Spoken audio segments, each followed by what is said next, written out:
You could build this dome with one person, and that's a lot of that is in part to the airform, because there's airforms you can buy out there that are commercial that are good for 100 times. You could reuse them up to 100 times. The airforms I'm making are one-time use, and it's a low pressure system, unlike the other airforms that are a high pressure system that are reusable. And the bad thing about those are they're very heavy, and you need a crew of people to work with it, to open it up and to mount it to the foundation. It's a lot of work. Where as to what I'm doing with these airforms made from Tyvek, one person can do everything themselves. And that's really important when you're building your own home, because you're trying to save money, because the big thing that costs a lot can be labor. And so I don't need to hire anybody for this system that I've been developing here. So again, this is not a how-to video, but what you saw in the beginning was I have stakes in the ground, and I used 1/4-inch MDF wood. I used 1/4-inch masonite wood, and I had 4x8 sheets that I cut into 6-inch strips, and that is the strips of wood you see going all the way around. Now it's very thin. The idea was to use as little wood as possible and to use as little materials as possible to do my form work. So I did a test ring beam, which is that dome you see in the back there. And after I did that test, meaning Mrs. Aircrete and I mixed all the cement manually in the cement mixer, and we dumped it in just to see if the form would hold this wood and the house wrap and plastic. So we did that. It worked. And the slab you see here is actually the very first one. And once I saw it worked, I felt confident enough that I could repeat the process, make some improvements, and then order a cement truck and not worry about my forms blowing out, because that was a big concern. So after I did this first one you see us here working on, it gave me the confidence that the system worked, and I was able to move on. So here we just did 1,200 gallons of Aircrete. We mixed up and poured into the slab. And the Aircrete we used, I have a special ingredient that thickens the cement up, and the Aircrete, allowing you to trowel it and bull float it right after mixing. So it gives it the density, and it also allows you to do taller pours when you have this ingredient in there. And anyway, that's a real key ingredient to my Aircrete mixes that I personally make, is I'm able to get a thicker Aircrete for taller pours and for doing stuff like you just saw. We just poured that Aircrete and we were able to use a bull float on it. Normal Aircrete, the bull float would just sink to the bottom. It wouldn't float. Anyway, this is the airform that I made, and we inflated.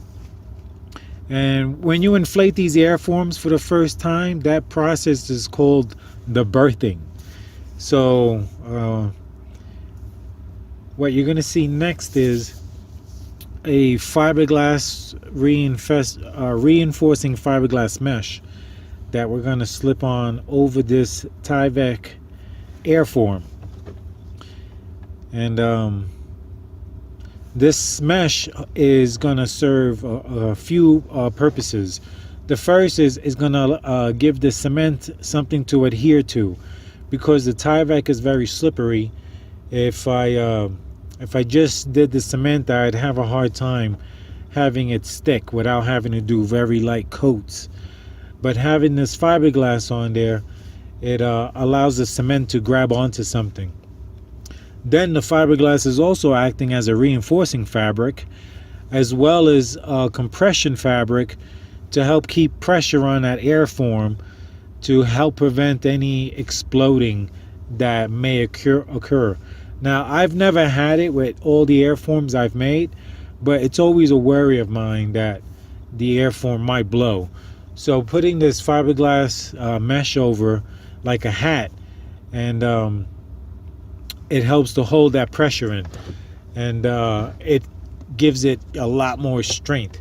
So what you're going to see is, well, actually you're not going to see it in this video, but I spray this mesh on. I sprayed cement onto this mesh. Now the cement is a special mix that I've been developing, and I call it a latex cement, and I have a few ingredients that go into it that I'm not going to get into right now, but when you mix it up, it'll give you a waterproof cement, and it's super strong.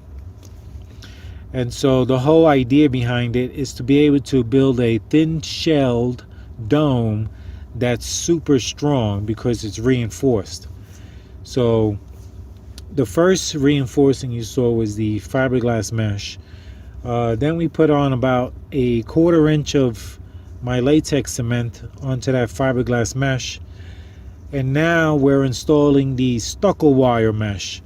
And this is a galvanized product, so it won't rust, and it's really strong. It's a lot stronger than like, for example, basalt mesh. I do have some basalt mesh, and I am going to build some domes using it, but the cost of the basalt mesh in comparison to the stucco wire mesh is there's a big difference. And in my opinion, right now I don't see any reason not to use this stucco wire. It's just so much stronger and so much less expensive than the basalt. So anyway, the idea is you cover the dome completely in this stucco wire mesh, and then you spray another coating of cement to embed most of the wire in cement. So what I'm really going for is anywhere from 1 inch to 2 inches of a super strong cement mix as my structural shell. So another reinforcing option is, on top of this stucco wire mesh, you can put rebar. And I have basalt rebar, but you can use either basalt rebar, which is very easy to work with because it's a lot lighter and flexible, or you could just use regular steel rebar. Either one is fine, and that'll give you another layer of reinforcement.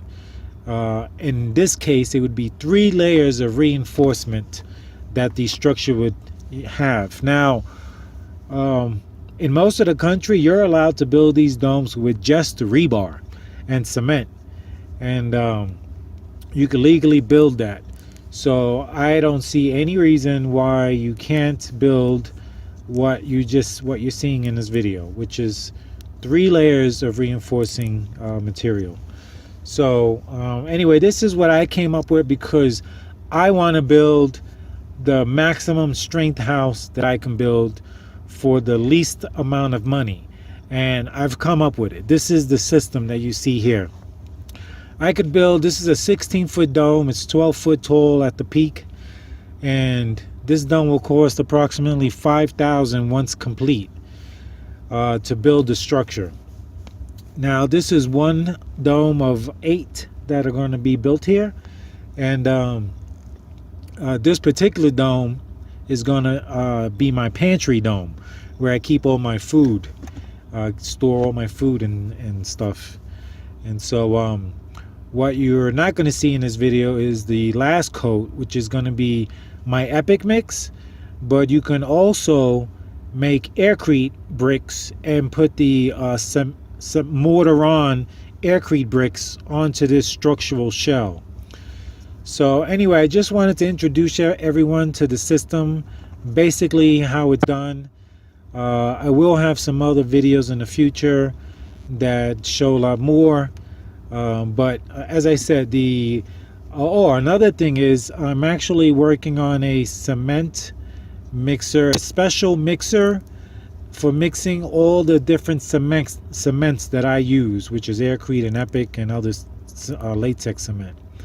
And so it'll mix and pump. Anyway, peace out, y'all. I love you all, and I'll catch you later.